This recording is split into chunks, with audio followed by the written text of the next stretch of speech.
High guys, good morning, welcome back to my new blog. আশা করছি তোমরা যেখান থেকে দেখছো সবাই খুব ভালো আছো। আমিও খুব ভালো আছি। আর এখন ঘড়িতে বাজে সকাল 8টা। এখন থেকে আমার ব্লগটা স্টার্ট করছি। চলো দেখতে থাকো সারাদিন আমি কী করি। সঙ্গে থাকো, সাথে থাকো আর দেখতে থাকো।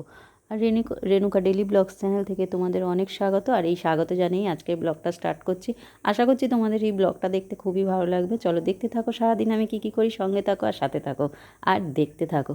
আর সকালবেলা মানেই সকালবেলা টিফিন করার ডিউটি, রান্না করার ডিউটি। তো রান্নাঘর থেকেই প্রথম কাজটা শুরু।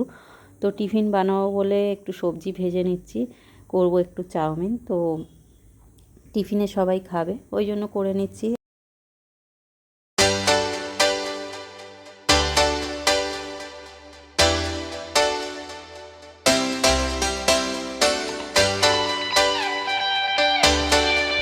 আর এখানে চাউমিন তো রেডি হয়েই গেছে। আর মাছের তরকারি করবো বলে একটু সবজি ভেজে নিচ্ছি। আর মাছও ভাজা হয়ে গেছে, এদিকে মাছের ঝোল হবে। তো রান্নাটা সেরে নিয়ে চলে এলাম ঘরের কাজ করতে। তো আগে ঘরটা মুছে নিই, পরিষ্কার করে নিয়ে তারপরে একটু একটু করে কাজে এগোবো। তো ভাবছি আজকের এই ঘরটা থেকে শুরু করি বলে পাশের ঘরটা থেকে শুরু করেছি মোছামুছি। তো জানলাগুলো মুছে নিয়ে ঘরদোরগুলো মুছে নিই। আর কাজটা সারার পর চান করতে পারলে বাঁচি। এত অতিরিক্ত গরম লাগছে, মাথা খারাপ হয়ে যাচ্ছে গরমের চোটে। আগে বেশ কয়েকদিন ঠান্ডা ওয়েদার ছিল, ওয়েদারটা ঠিক ছিল। আবার যেই গরম সেই গরম, মানে কোনো রকমে কাজটা করে আমি বেরোতে পারলে হয়।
আর গরমে কাজ করতে করতে স্নানটা করেই ফেললাম। এত গরম লাগছিল, মাথা খারাপ হয়ে যাচ্ছিল।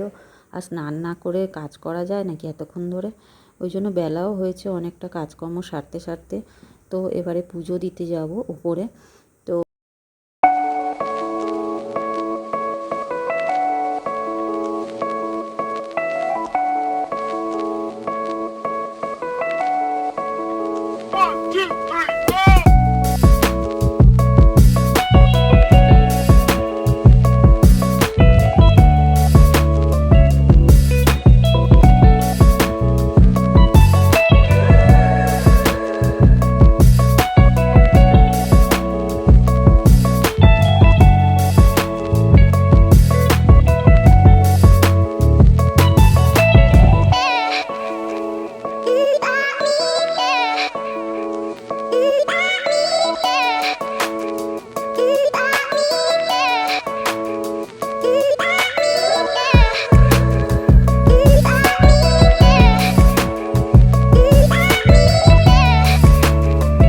উপরে উঠে কোন দিক দিয়ে শুরু করব গিয়েই আগে চিন্তা লেগে যায়। কেন, যেহেতু রোদ্দুর, বাইরের কাজটা সেরে ঠাকুর ঘরের ভিতর ঢুকে কাজ করাটাই ভালো। ওই জন্য আগে গিয়েই জলটা তুলে নিলাম। জলটা না তুললে ঘরটা মুছতে পারবো না। তো স্নান করে টোরেই গিয়ে ঠাকুর ঘরে সব কাজ করি, যেহেতু ওই জন্য বেলাও হয়ে যায়। আর বেলার দিকে ওপরে প্রচণ্ড রোদ পড়ে যায় আমার। সকালবেলায় মানে ভোরের দিকে গেলে একটু ঠান্ডা ঠান্ডায় কাজ করা যায়। আর যত বেলা হয় গেলেই মাথা ফাতা গরম হয়ে যায়। কি বলবো, কিছু আর করার নেই। ঠাকুর ঘরের কাজটা করেই নিই, পুজোটা তো দিতে হবে।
দিতে। পুজোটা তো আগে দিতেই হবে। আর আমার ভোলানাথকে অনেক দিন স্নান টান করে ভালো করে পুজো দেওয়া হয়নি, যেহেতু আমি এখন আর পুজো দিতে অত যাই না, সুমনাই পুজোটা দেয়। তো ওই জন্য আজকে ভাবলাম আমি একটু ভালো করে মনের মতো করে পুজো দিই। তো ফুল টুল আনা হয়নি, যদিও এমনি জল ঢেলে পুজো দিচ্ছি, আর ফুলটা আনা হয়নি ভুলে।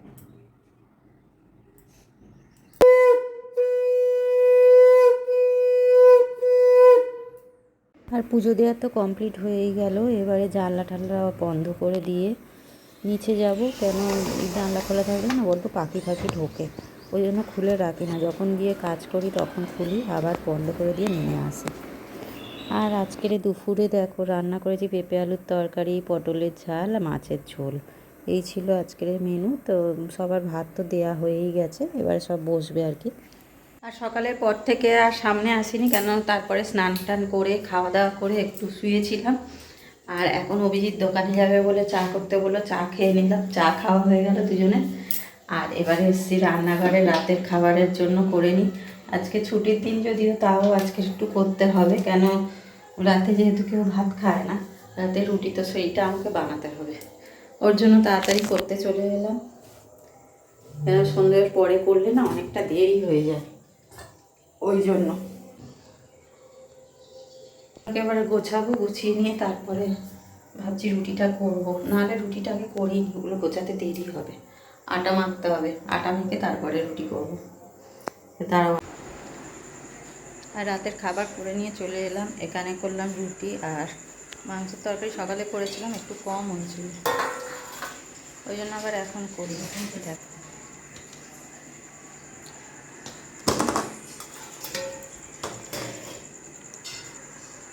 আর রুটিটা রান্নাঘরে আছে, তারাও আনি।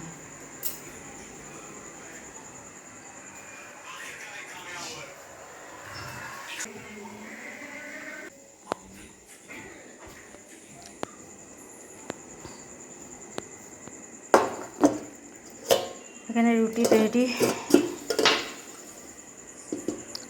আর ওখানে বাবার টিফিন বার করে রেখেছিলাম, একটা পেস্ট্রি কেক ছিল, সেটা বার করে রাখলাম কতক্ষণ আগে, খাইনি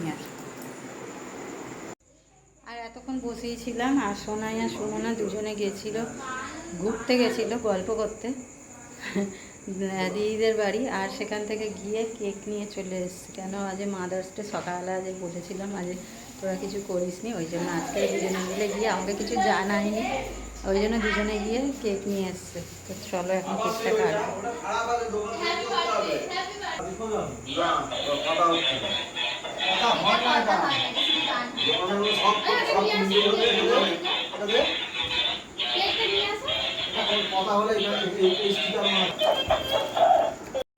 আর এই খেলাটা দোকানের জন্যই এনেছিল, একটু ডিস্টার্ব হচ্ছিল বলে বাড়িতে এনে আর কি টেস্ট করছিল অভিজিৎ, আর ওটাকে চালিয়ে বসেছিল অনেকক্ষণ ধরে পাপাই। আর আমি সাউন্ডটা দিইনি, কেন আওয়াজ হবে বলে, ওই জন্য দিইনি। আর এই কেকটা এনেছে দেখো, দুজনে মিলে সারপ্রাইজ গিফট এনেছে আমার জন্য। আজ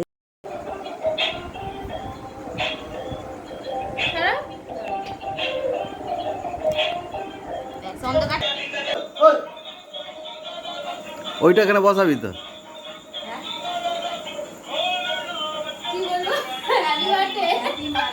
ওটা বসাবি তো ওখানে।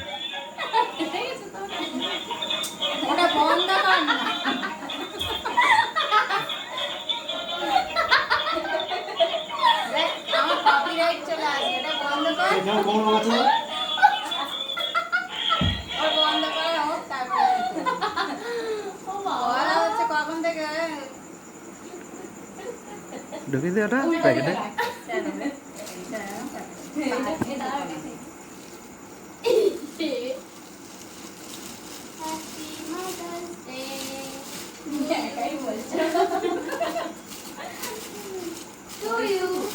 ওই তো ওইটা চালিয়ে দিলেই হতো, হ্যাপি বার্থডে টু।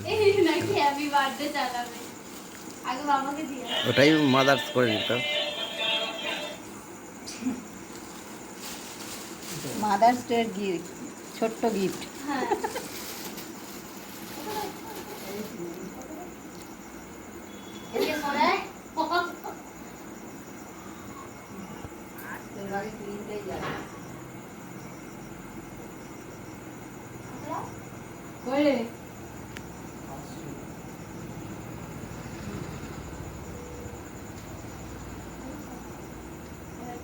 তোরা কেটে খা।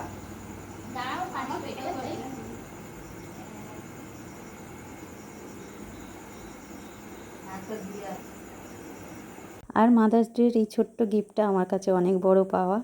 আর আজকের দিনটা সত্যিকারের কথাই আমার খুবই ভালো লেগেছে। আর আজকের ব্লগটা এই অবধি রাখলাম, দেখা হচ্ছে পরের নেক্সট ব্লগে। আর আমার ব্লগটা যদি ভালো লাগে বা আমার চ্যানেলটাকে যদি ভালো লাগে তাহলে অবশ্যই একটা লাইক শেয়ার অ্যান্ড সাবস্ক্রাইব করতে ভুলো না। পাশে থাকা বেল আইকনটি প্রেস করে দিও। তো আজকেকার মতো গুড নাইট, টাটা সবাইকে। সবাই সুস্থ থেকো, ভালো থেকো, সবাইকে ভালো রেখো। চলো টাটা আজকের মতো।